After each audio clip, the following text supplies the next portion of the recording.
ओम नमः शिवाय। ओम नमः शिवाय। ओम श्री परमात्मने नमः। ओम श्री परमात्मने नमः। श्रीमद भगवद्गीतेच्या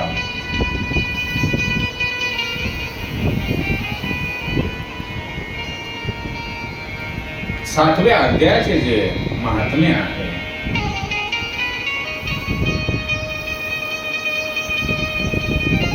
ते भगवान शिवशंकर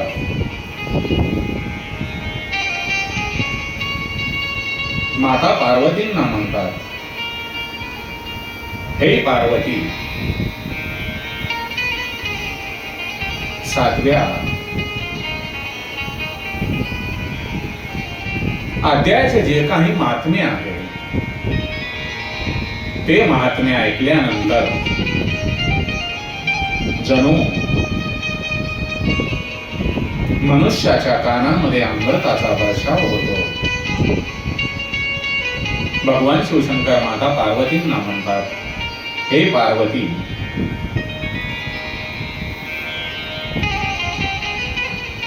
पाटीलपुत्र नावाचे एक दुर्गम नगर आहे।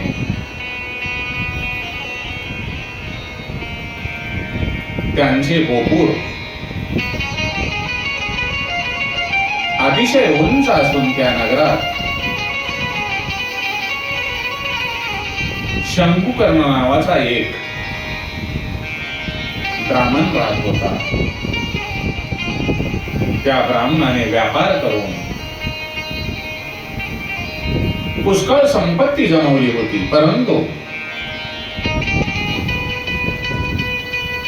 कधीही श्राद्ध करून आपल्या पितरांना संतुष्ट केले नाही की यज्ञ करून देवांना। तो आपण कमविलेल्या संपत्तीने जे श्रीमंत लोक आहेत, ज्यांच्याकडे अन्नाची काहीही कमतरता नाही,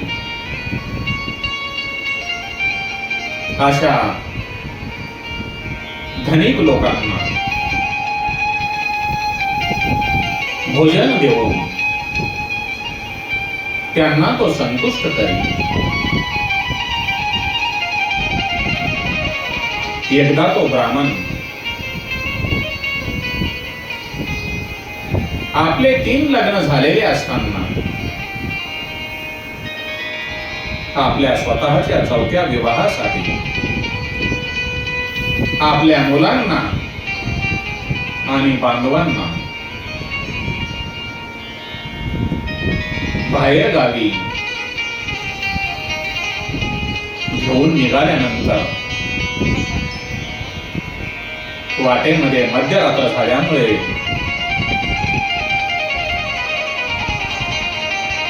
तेव्हा तो झोपला असताना कुठून तरी एका सापाने येऊन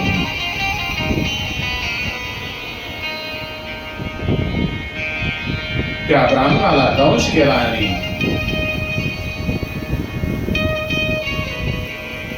सापाने दंश केल्यानंतर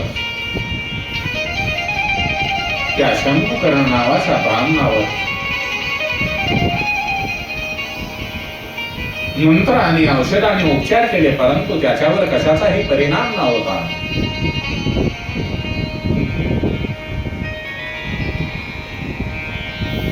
सापाच्या विषामुळे त्याचे प्राण निघून गेले। कालांतराने त्या ब्राह्मणाचा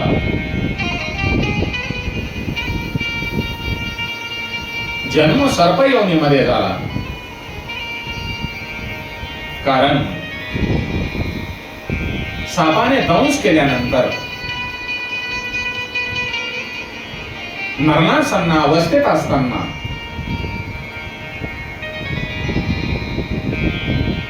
त्याचे संपूर्ण लक्ष आपण कमावलेल्या संपत्तीमध्ये गुंतले होते।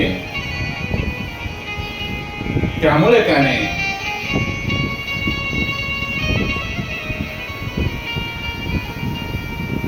पूर्वजन्माची आठवण होऊन त्याने विचार केला की आपण घराबाहेर जी कोट्यावधी रुपयाची संपत्ती जमिनीत पुरून ठेवली आहे ती मुलांना न देता आपण तिचे रक्षण करावे. एकदा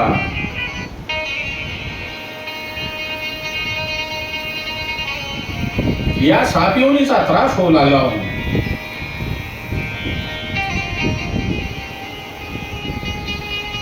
त्या ब्राह्मणाला या सर्प योनीचा त्रास होऊ लागल्यामुळे तो ब्राह्मण आपल्या मुलांच्या स्वप्नामध्ये जाऊन त्याने आपल्याला या सर्प योनीतून मुक्त करण्याची विनंती केली. त्यामुळे त्याने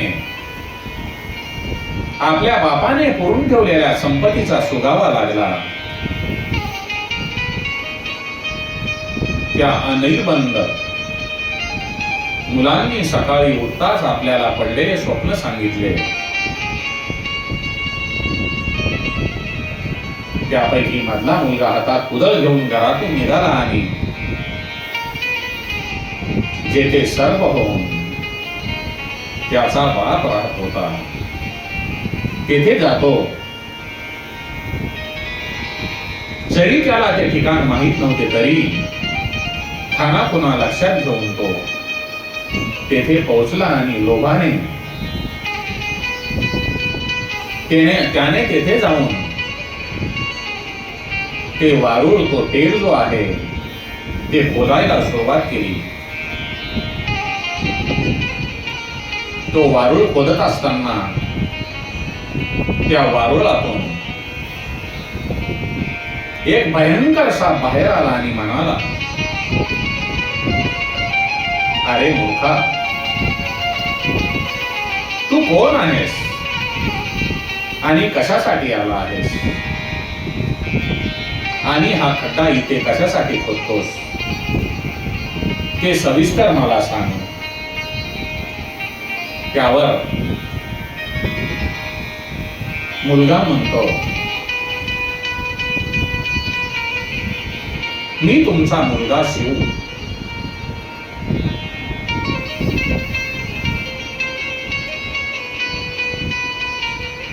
मी रात्री स्वप्नात येथे सुवर्ण असल्याचे पाहिले आहे. त्यामुळे मी ते नेण्यासाठी येथे आलेलो आहे.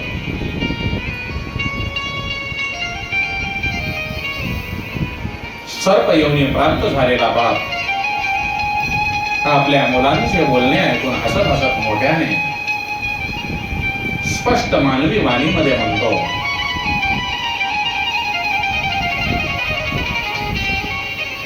जर तू माझा मुलगा असशील तर मला या सर्प योनीतून मुक्त कर. कारण या धनासाठीच तर सर्प होऊन मी येथे आलो आहे. त्यावर मुलगा म्हणतो, बाबा, आपण मुक्त कसे होणार याचा मला एखादा उपाय सांगा. मी अशा अपरात्री येथे कोणालाही न सांगता आपल्याकडे आलो आहे. तेव्हा सर्प योनीतील वडील आपल्या मुलाला सांगतात, हे मुला, श्रीमद भगवद्गीतेच्या अमृतमय 7व्या अध्यायाच्या पठणाशिवाय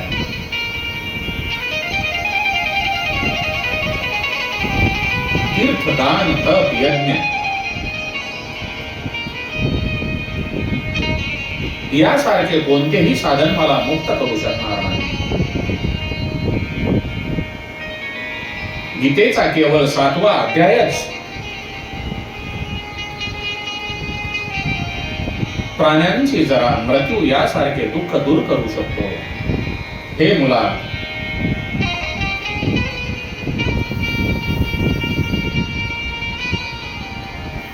माझ्या श्रातांच्या वेळी 7वा अध्याय म्हणणाऱ्या ब्राह्मणाला श्रद्धापूर्वक भोजन झालं. त्यामुळे माझी खात्रीने मुक्ती होईल. तसेच आपल्या शक्तीनुसार वेदवेत्या ब्राह्मणांनाही श्रद्धापूर्वक भोजन व्हावे.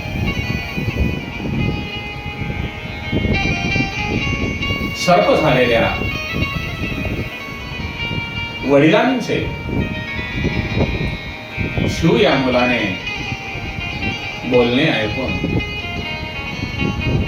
मुलाने त्यांच्या आज्ञेप्रमाणे इतकेच नाही तर त्याहून अधिक धर्मकृत्ये केली. तेव्हा शंकुकर्णाने आपले सर्प शरीर टाकून दिव्य देह धारण केला आणि संपूर्ण धन मुलांना देऊन टाकले. त्याच्या वडिलांनी कोट्यावधीची संपत्ती त्यांना दिल्यामुळे ती मुले संतुष्ट झाली. इतकेच नव्हे तर ती सदाचारीही झाली. त्या ब्राह्मणांच्या मुलाची बुद्धी ही धार्मिक झाल्यामुळे त्यांनी विहिरी, आड, तलाव, धर्मशाळा, देवालय, अन्नछत्रे इत्यादी निर्माण करून श्रीमद भगवद्गीतेच्या 7व्या अध्यायाचा नेहमी जप करत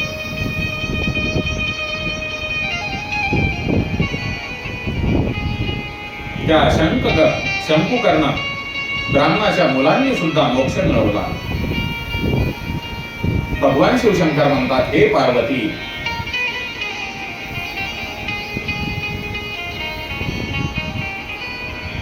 तुला आता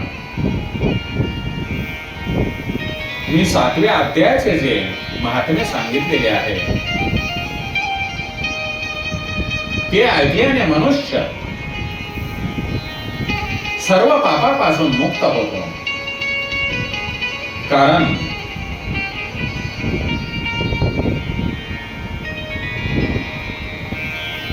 गीतेचा जो 7वा अध्याय आहे तो अमृतमय,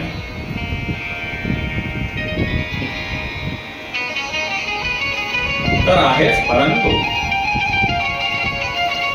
तीर्थयात्रा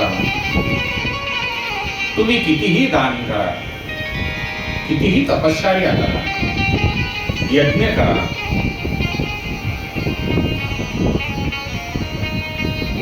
त्यापेक्षा श्रेष्ठ असेल गीतेचा 7वा अध्याय आहे. आणि आपण जर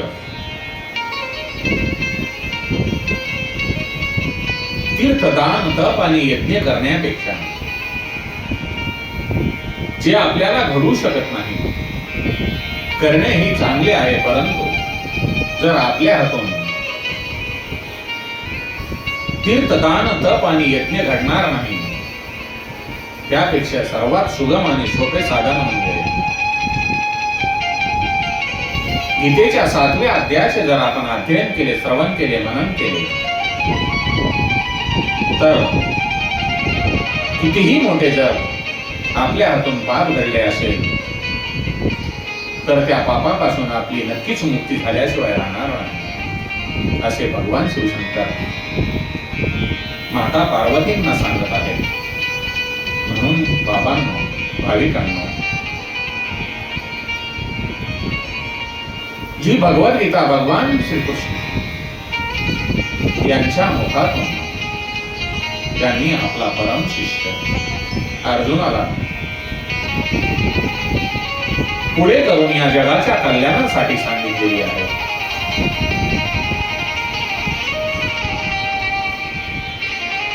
या कलियुगामध्ये भगवान श्रीकृष्णांचे चरित्र जनसामान्य जडजीवाच्या कल्याणासाठी आहे आणि ते आपण भगवंताच्या मुखातून निघालेले गीतारूपी काव्य